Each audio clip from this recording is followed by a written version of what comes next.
देखिए, देश में जितने भी सरकारी दफ्तर है और उसमें जो भी कर्मचारी काम कर रहे हैं, उन सबको गवर्नमेंट को ऑनलाइन लिस्टेड करना चाहिए और जनता को ये पावर देना चाहिए कि जब जनता उस कर्मचारी से या उनसे कोई काम करवाने के लिए जाए या फिर अपना कोई काम कराने के लिए उस दफ्तर में पहुंचे, तो पब्लिक के पास ये अथॉरिटी होना चाहिए कि उस कर्मचारी के बिहेवियर के आधार पर,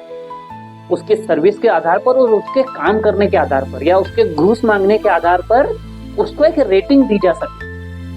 और उस रेटिंग के आधार पर इसका प्रमोशन और डिमोशन होना चाहिए। उस रेटिंग के आधार पर ही उसको सैलरी मिलना चाहिए। उस रेटिंग के आधार पर ही ये तय होना चाहिए कि वो कर्मचारी आगे उस दफ्तर में काम करे या ना करे। और अगर ये चीजें होने लगे तो मेरे ख्याल से ये होगा कि सरकारी दफ्तरों में जो लोग काम करते हैं उनका बिहेवियर थोड़ा ठीक हो जाए,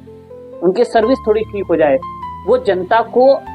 नौकर समझने की बजाय अपने आप को मालिक समझने का जो भ्रम है उनके अंदर है, वो शायद खत्म हो जाए और वो पब्लिक को थोड़ा बेहतर तरीके से ट्रीट करे, उनको बेहतर तरीके की सर्विस दे और जितनी तनख्वाह गवर्नमेंट उनको काम करने की दे, अगर वो उसका 20% काम भी ईमानदारी से करे तो मेरे ख्याल से सरकारी दफ्तरों के काम बहुत बेहतर हो सकते हैं। क्या बात है सर, क्या बात है सर, क्या बात, ये बात है।